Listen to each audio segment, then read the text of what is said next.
아직 끝나지 않았다, 아직 끝나지 않았다라는 제목으로 같이 말씀의 은혜를 나누겠습니다.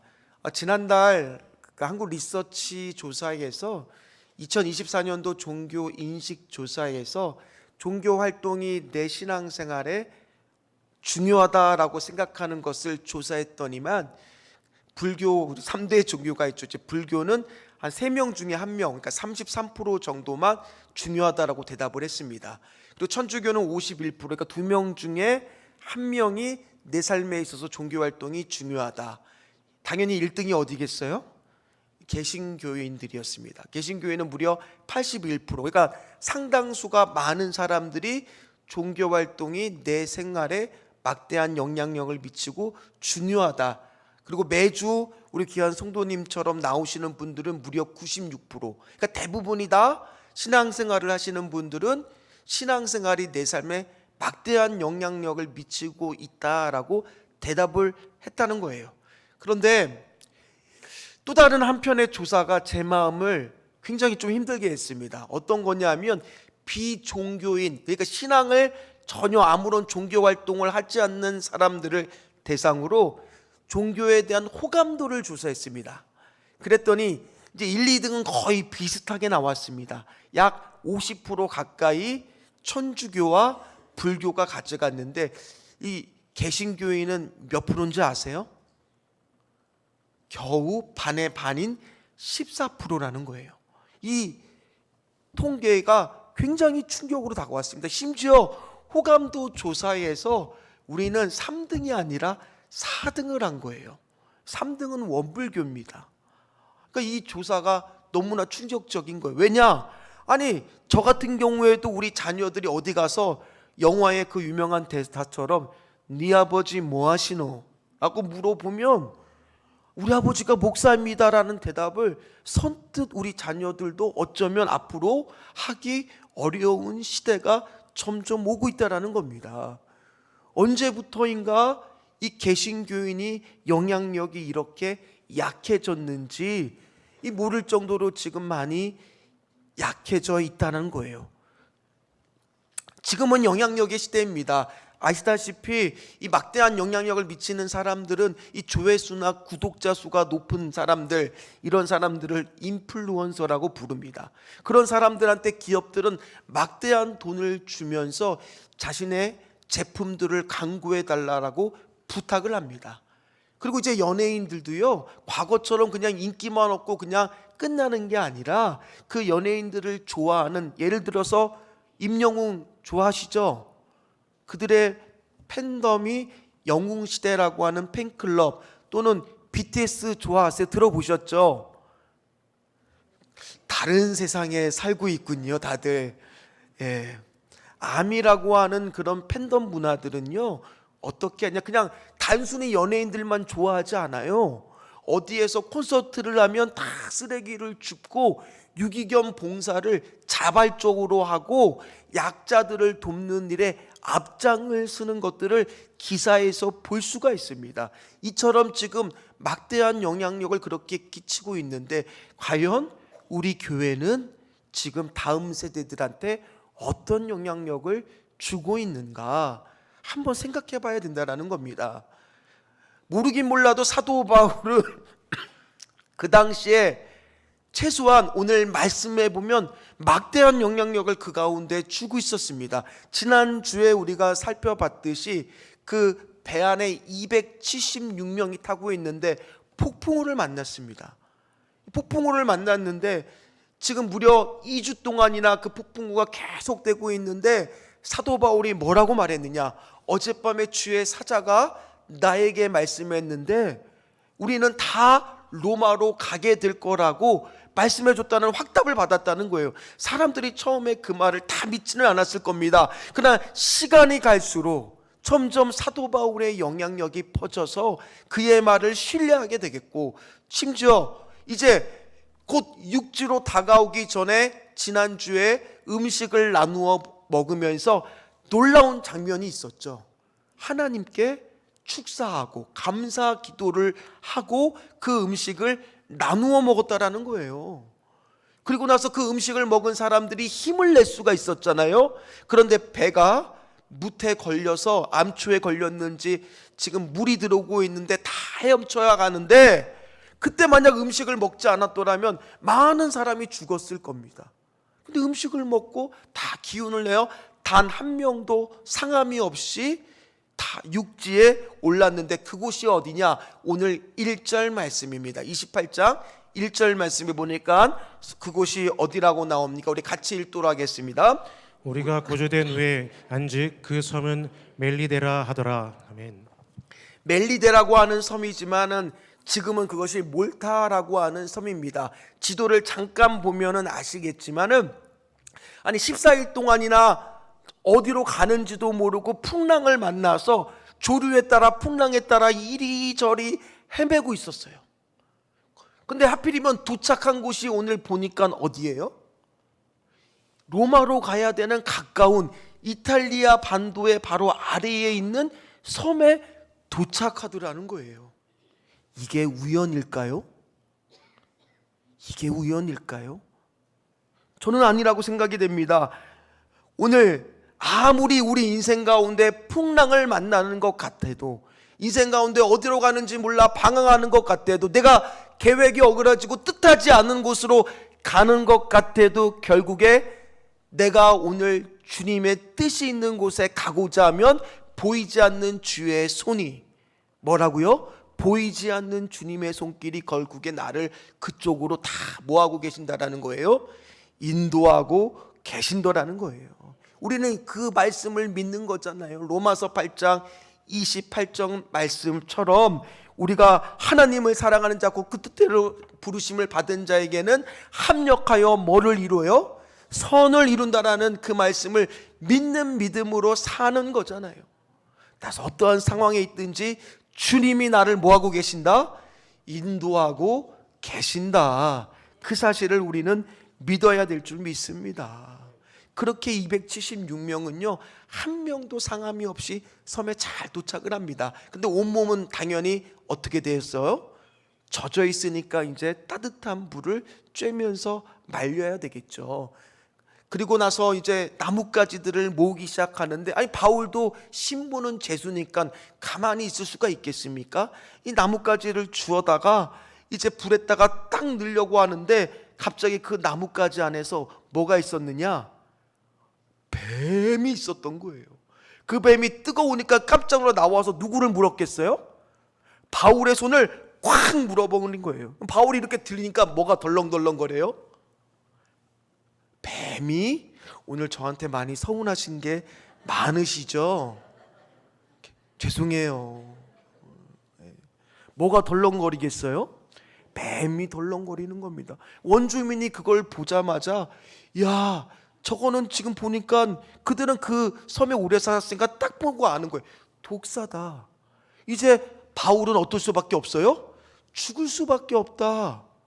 아이고, 저 사람이 얼마나 죄를 많이 지었으면, 아이고 이제는 겨우 헤엄쳐서 살아났지만은 정의의 심판이 내린 게 틀림없다라고 생각을 했습니다. 그런데 마가복음 16장 18절에 예수님이 뭐라고 약속하셨느냐, 오늘 그 말씀을 같이 읽어보도록 하겠습니다. 뱀을 집어 올리며 무슨 독을 마실지라도 해를 받지 아니하며 병든 사람에게 손을 얹은즉 나으리라 하시더라. 아멘. 아멘. 하나님의 말씀을 순종하면서 영향력을 미치면서 믿고 가는 사람한테는 그 발걸음 하나마다 하나님의 말씀이 역사하더라는 거예요. 하나님의 말씀이 일하기 시작하더라는 거예요. 오늘 당연히 독사가 물으면 독이 퍼져서 삽시간에 몸이 마비가 되는 게 정상인데, 오늘 주님이 보호하여 주시니까 바울이 끄떡없이 괜찮은 모습을 보였다라는 겁니다. 그러니 원주민들 입장에서는 깜짝 놀랐죠. 저 사람은 신의 아들이다, 신의 사람이다, 보통 사람이 아니다. 떠들썩하게 아마 난리가 난 겁니다. 그 섬 안에도 지금 내가 구사일생으로 목숨을 건지러 겨우 도착했지만 벌써부터 뭐가 시작이 되느냐? 그리스도가 그 안에 있는 사람의 영향력이 그 섬에서도 시작되더라는 거예요. 그래서 원주민들은 그 섬에서 가장 높은 사람 보블리오라고 하는 사람의 집으로 바울을 데리고 갑니다. 근데 마침 거기 가니까 보블리오의 부친이 아버지가 아프신 거예요. 열병과 이질로 인해서 열이 펄펄 나고, 요즘에 우리 성도들 보니까 아프신 분들이 많은데 오늘 예배 중에서 치유의 역사도 일어나기를 간절히 소망합니다. 오늘 당연히 바울이 도착하자마자 부친이 아픈 거를 보고 가만히 있었겠습니까? 오늘 아까 읽었던 말씀처럼 손을 얹고 안수하니 어떻게 되겠습니까? 오늘 9절 말씀입니다. 같이 읽도록 하겠습니다. 이러므로 섬 가운데 다른 병든 사람들이 와서 고침을 받고. 아멘. 네. 오늘 보블리오의 아버지부터 뭐가 시작되느냐? 치유가 되기 시작했어요. 고침을 받았어요. 그 소문이 당연히 그 좁은 섬 안에 삽시간에 나니까 사람들이 어떻게 됐을까요? 야, 바울한테 가서 다 뭐 하기를 원했겠어요? 안수받고 치유받기를 원했겠죠. 그래서 우리가 읽었던 9절 말씀처럼 사람들이 사방에서 몰려오는데 오늘 이 고침을 받다라고 하는 헬라어가 테라피오라고 하는 동사입니다. 근데 여기서 영어 단어 뭐가 나왔느냐? 테라피라는 게 나왔어요. 테라피 아시죠? 테라피가 단순하게 병만 고치는 치료를 뜻하지 않습니다. 전인적인 치료를 뜻합니다. 그러면 한번 상식적으로 생각해 보세요. 사도 바울이 단순하게 그냥 사람들 와서 병만 고쳤겠어요?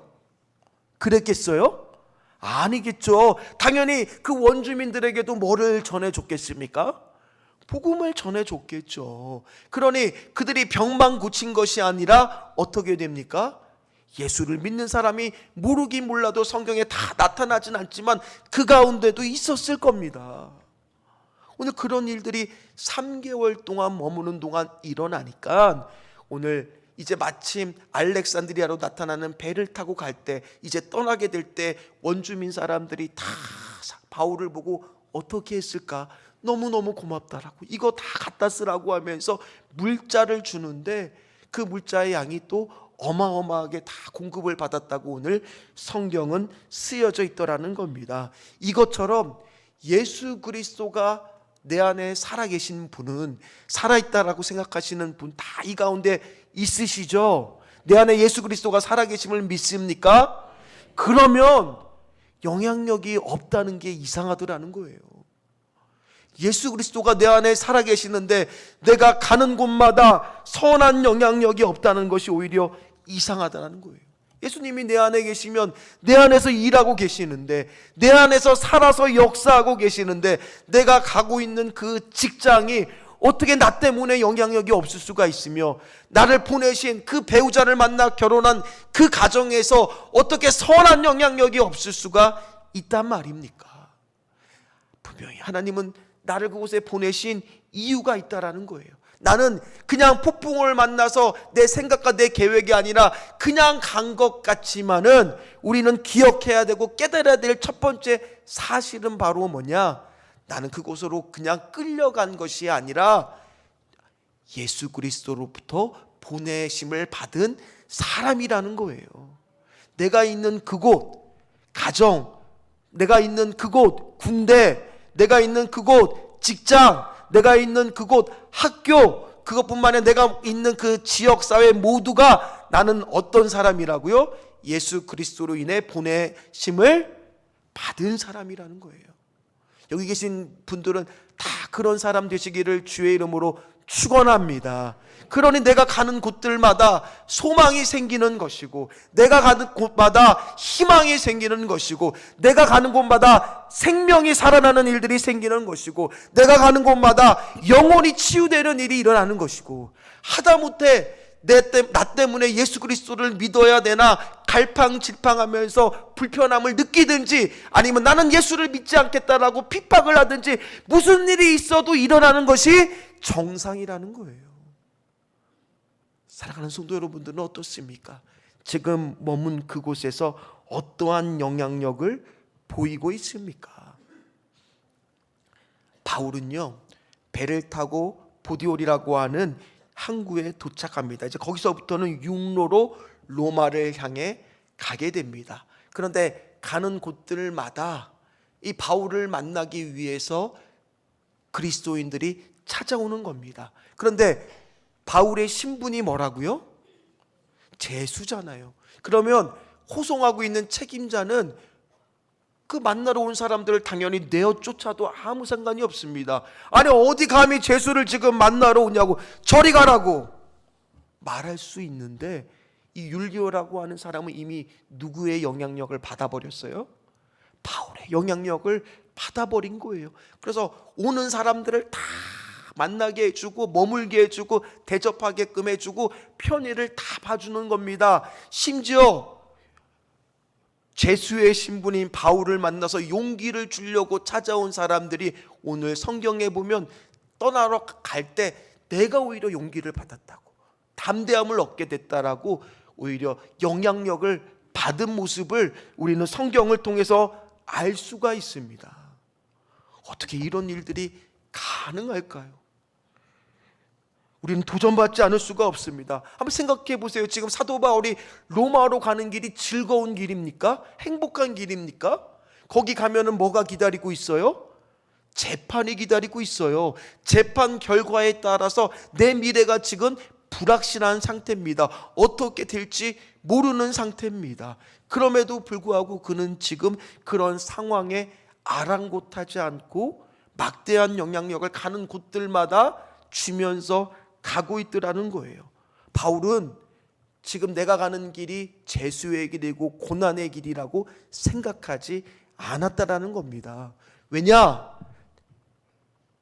오늘 바울은요, 로마에 너무너무 가고 싶었었거든요. 오늘 로마서 1장 10절 말씀을 한번 같이 읽도록 하겠습니다. 어떻게 하든지 이제 하나님의 뜻 안에서 너희에게로 나아갈 좋은 길 얻기를 구하노라. 아멘. 그는 기도했었어요. 이 로마서가 고린도 지역에서 쓴 편지잖아요. 로마 교회를 바라보면서 기도를 늘 했던 것이 바로 누구냐? 바울이에요.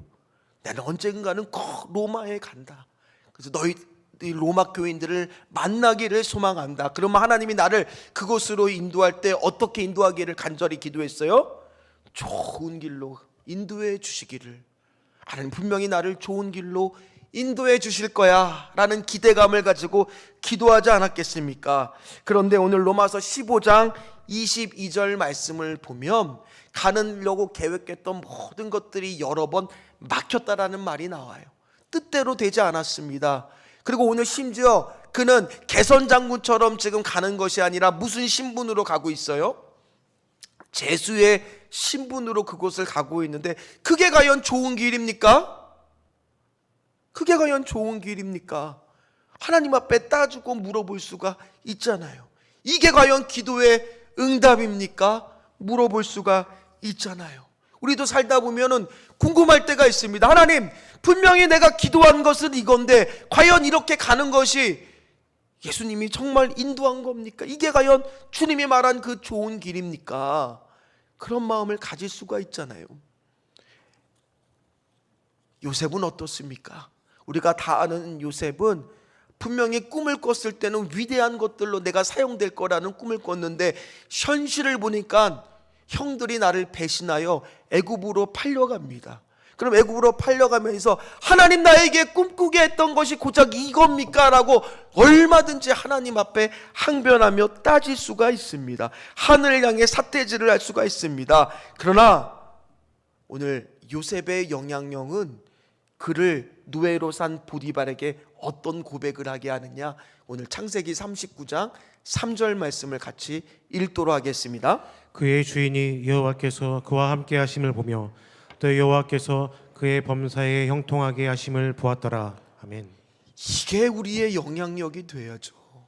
저 믿지 않는 사람들의 고백 속에 너를 통해서 하나님이 살아계심을, 하나님이 우리를 형통케 하심을 고백할 수 있는 저와 우리 귀한 성도님들이 다 되시기를 주의 이름으로 축원합니다.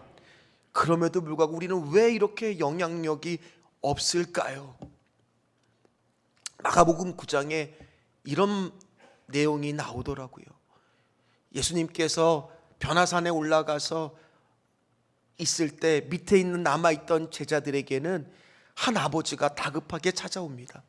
귀신 들린 아이가 아파서 찾아와서 제발 제자들한테 고쳐달라고 부탁을 하는데, 제자들이 열심히 애를 쓰고 수고를 했지만 그 귀신 들린 아이가 고쳐졌습니까? 안 고쳐진 거예요. 그러니 이제 변화산에서 내려온 예수님을 보고 그 아버지가 다급하게 우리 아들을 좀 살려달라고, 우리 아들을 살려달라고 간절히 말했을 때 예수님이 뭐라고 말씀하십니까? 할 수 있거든이 무슨 말이냐? 믿는 자에게는 능히 하지 못할 일이 없느니라. 그렇게 말하는 거예요. 그러면서 기도하시는데 당연히 어떻게 됐겠습니까? 귀신이 쫓겨나고 그 아이가 살아나죠. 근데 제자들은 궁금했습니다. 나중에 조용히 예수님께 물어봅니다. 우리는 왜 아무런 영향력을 끼치지 못했습니까?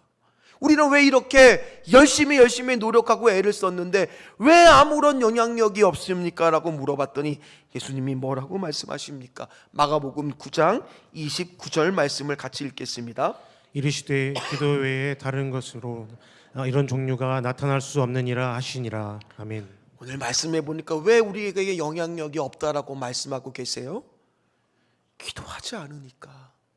그럼 거꾸로 이걸 뒤집어서 생각을 하면 우리가 기도하기 시작하면은 뭐가 된다는 거예요?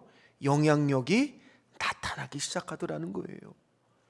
사랑하는 성도 여러분, 오늘 내가 있는 그곳, 그 직장, 그 가정, 그 곳으로 보내심을 받은 사람들은 첫 번째 영향력을 나타내기 위해서는 뭐 하기 시작해야 돼요? 기도하기 시작해야 돼요. 기도하는 그곳으로부터 뭐가 시작되는 거예요? 영향력을 나타내기 시작하더라는 거예요. 한번 생각해 보세요. 사도 바울이 과연 지금 로마로 가는 것이 좋은 길이냐? 생각해 보세요. 과거에 보니까 이 사도 바울을 죽이기 위해서 먹지도 않고 자지도 않는 특공대가 40명이 이 바울만 만나면 죽이려고 작정하고 있었습니다. 그러나 오늘 로마로 가는 길 동안 누구의 보호를 받고 있어요? 누구의 보호를 받고 있어요?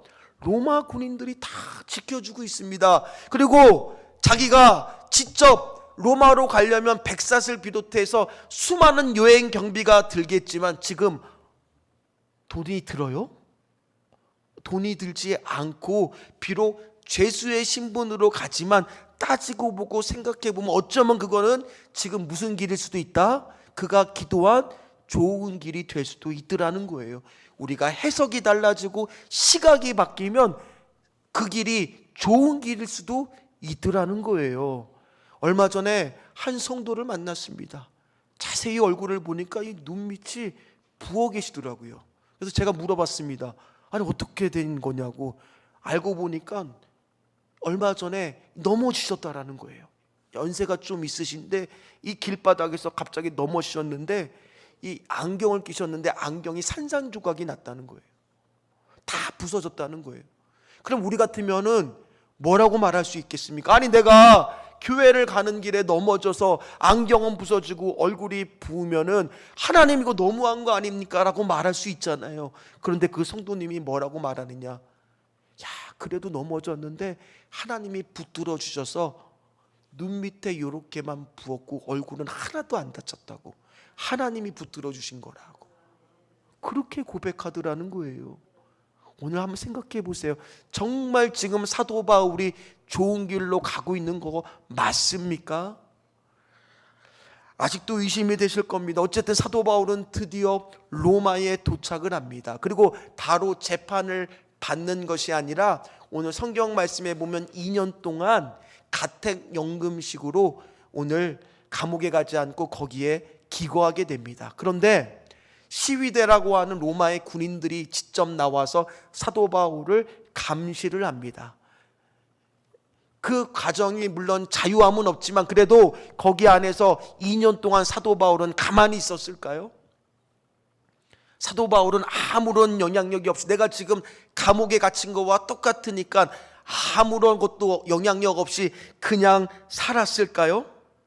그러지 않았다라는 거예요. 그는 먼저 유대인들부터 만나기 시작합니다. 그들에게 거기서도 복음을 전하기 시작합니다. 오늘 24절 말씀 같이 읽도록 하겠습니다. 그 말을 믿는 사람도 있고 믿지 아니하는 사람도 있어. 아멘. 오늘 말씀에 보니까 믿는 사람도 있고 믿지 않는 사람도 있었대요. 어쨌든 열심히 복음을 전합니다. 그리고 나서는 이제 그들에게 다 복음을 전하고 나니까 이제 무슨 일을 하느냐? 시위대, 자기를 지키는 군인들하고도 대화를 하기 시작했을 거 아닙니까? 그들에게도 복음을 전하기 시작합니다. 그리고 사도 바울이 감옥에 갇혔다는 소식을 듣고 로마의 많은 고위 관료들이 사도 바울을 면회하기 위해 찾아옵니다. 한번 가만히 생각해 보십시오. 만약에 사도 바울이 제수의 신분이 아니었으면 로마의 고위 관료들을 어떻게 이렇게 만날 수가 있겠습니까? 심지어 내가 찾아가면 문전박대를 당할 수도 있는데 다 지금 가만히 있으니까 어떻게 되는 거예요? 찾아오더라는 거예요. 면회하려고. 그리고 시위대들까지 다 찾아와서 그들을 다 만나서 한 명 한 명한테 다 복음을 전하던 거예요. 다시 한번 묻습니다. 사도 바울한테 이것이 좋은 길이 맞습니까? 심지어 그 2년 동안에 말씀을 영감을 받아 쓰기 시작하는데 그게 그 유명한 옥중서신입니다. 총 4편의 옥중서신을 쓰는데 저 신학대학원 들어갔을 때는 이렇게 외웠어요. 감옥에 갇혔으니 에고 빌빌거리겠다. 그래서 에골빌빌 에베소서, 골로새서, 빌립보서, 빌레몬서 외우기 쉽죠? 근데 그 성경을 하나하나 살펴보면 에베소서가 바로 뭡니까? 교회의 영광성과 거룩성을 드러내는 교회가 무엇인가에 대한 성경 말씀이에요. 골로새서는 어떤 겁니까? 예수 그리스도의 탁월함과 우월함을 나타내는 성경의 말씀이에요. 빌립보서는 어떻습니까? 아무리 어려운 상황에도 기쁨을 잃지 말라는 귀한 말씀의 성경입니다. 빌레몬서는요, 도저히 용서할 수 없는 사람을 용서하라라는 귀한 말씀을 그 가운데 썼더라는 거예요. 다시 한번 묻습니다. 과연 이것은 사도 바울이 기도한 대로 좋은 길이었을까요? 오늘 빌립보서 1장 12절에서 13절에 그는 그래서 이렇게 고백을 합니다. 같이 읽겠습니다. 형제들아, 내가 당한 일이 도리어 복음 전파의 진전이 된 줄을 너희가 알기를 원하노라. 이러므로 나의 매임이 그리스도 안에서 모든 시위대 안과 그 밖의 모든 사람에게 나타났으니. 아멘. 겉으로 보면은 묶여 있어요. 매여 있어요. 그러나 사도 바울은 지금 뭐라고 고백해요? 그렇게 생각하지 않고 있다는 거예요. 도리어 복음에는 문이 뭐라고 고백하고 있어요?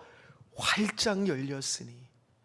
오늘 하나님이 내가 이렇게 어려운 상황 속에 처해 있는 그 상황 가운데도 그건 복음의 문이 닫힌 것이 아니라 오늘 내 상황 속에서 풍랑을 만나고 어려움을 만나서 도저히 모든 것이 다 막힌 것 같으나 하나님의 관점에서 보면 그건 도리어 뭐라고요? 열려있는 문이 되니. 열려있는 문이 되니. 오늘 사도 바울은 그런 마음으로 하나님의 말씀을 대하는 그의 가치관은 한결같았다는 겁니다. 그게 오늘 어디에 잘 나와 있느냐? 바로 사도행전 28장 오늘 마지막 말씀에 그것이 드러나더라는 거예요. 사도행전 28장 31절 말씀입니다. 하나님의 나라를 전파하며 주 예수 그리스도에 관한 모든 것을 담대하게 거침없이 가르치더라. 아멘. 그는요, 어디에 가든지 간에 어떻게 복음을 전했어요? 담대하게 거침없이. 그리고 실제로 이 헬라어의 성경의 원어의 성경을 보면 맨 마지막 끝나는 단어가 바로 거침없이 담대하게라는 단어로 딱 끝을 냅니다. 그리고 나서 바울은 어떻게 됐는지 사도행전은 더 이상 기록이 그 뒤로는 없어요. 열린 결말처럼 끝을 납니다. 어쨌든 간에 그는 하나님 나라와 예수 그리스도를 전하는 데 있어서 어떤 마음으로 늘 전했어요? 내 지금 상황과 환경과 여건과 모든 것들이 닫혔다고 생각하는 것이 아니라 도리어 담대하게 거침없이, 이게 다른 말로 말하면 방해받지 않고 해요. 방해받지 않고, 그런 조건들이 나를 오늘 영향력을 미치는데 방해받지 않고, 나는 내가 머문 그곳에 나를 보내신 주님의 이유가 있기 때문에 나는 방해받지 않고 오늘도 담대하게 거침없이 주의 영향력을 나타내는 사람이 되리라. 그게 그의 가치관이었다라는 거예요. 그것이 오늘 저와 여러분들의 가치관이 다 되시기를, 신앙이 되시기를 주의 이름으로 축원합니다. 지난주에 있었던 일입니다. 제가 화요일이었던 것 같아요. 사역을 마치고 이제 늦게 집에 딱 들어가니까 집이 갑자기 호들갑을 우리 아내가 떨기 시작하더라고요. 무슨 일인가 물었더니만 딸아이가 사고를 쳤다는 거예요. 아버지 입장에서 깜짝 놀라서 무슨 일이냐고 보니까 토끼를 가지고 왔다는 거예요. 그래서 이게 무슨 일인가 했더니만 집에 보니까 토끼 한 마리가 있는 거예요.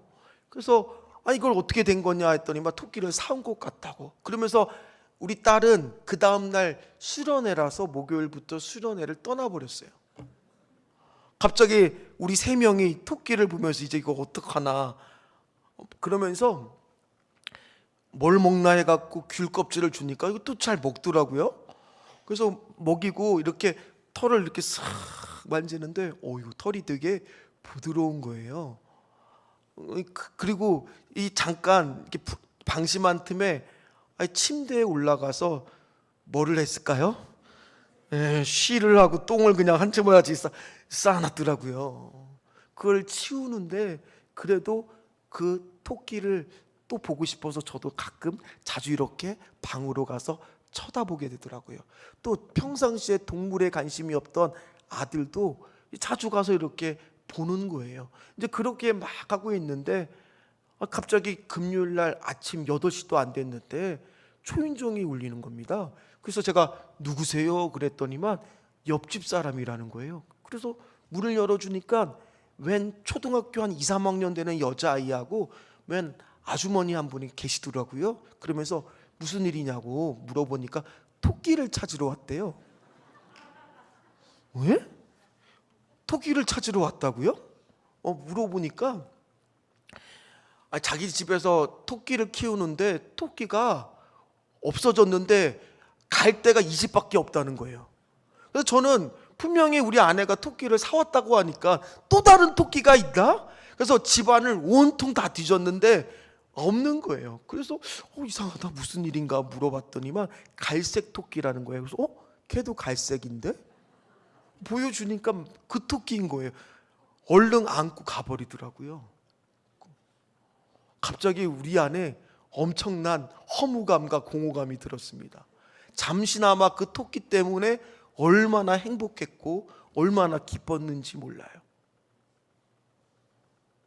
이거구나. 오늘 말씀을 준비하는데 그 작은 토끼 하나도 그 가정에 찾아왔을 때 막대한 이렇게 영향력을 미치는데 과연 우리는 내가 있는 그곳에서 누구에게 기쁨을 주고 있을까?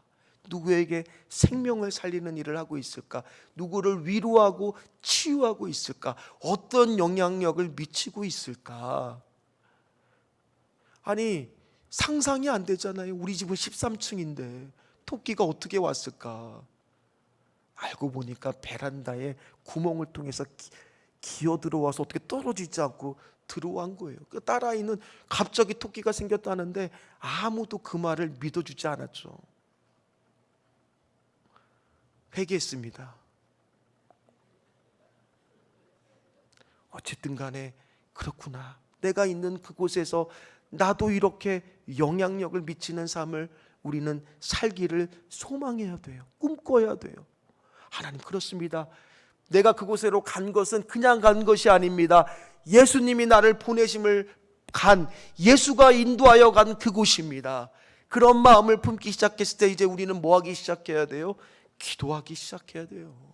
하나님 내가 그곳에 생명을 살리는 일을 하는 사람이 되게 하여 주시옵소서. 그렇게 사용되었고 그렇게 기도하기 시작했을 때 변화가 일어나게 될 줄 믿습니다. 그럼 우리가 무슨 고백을 하겠어요? 그래, 예수님이 나를 인도하셨구나. 예수님이 나를 인도하셨구나. 그래서 오늘 제가 사도행전 28장 오늘 이제 마지막 말씀이에요. 오늘 소주제가 액츠 29라고 주보에 나와 있는 건 액츠가 사도행전이라는 뜻이에요. 28장으로 끝나는 게 아니라 29라고 하는 것은 이제부터 내가 영향력을 내 주변에 미치며 그 말씀을 이어서 써내려 가시라는 거예요. 오늘 그런 영향력을 나타내시는 우리 귀한 모든 성도님들 다 되시기를 주의 이름으로 축원합니다. 축원합니다. 같이 찬양하겠습니다.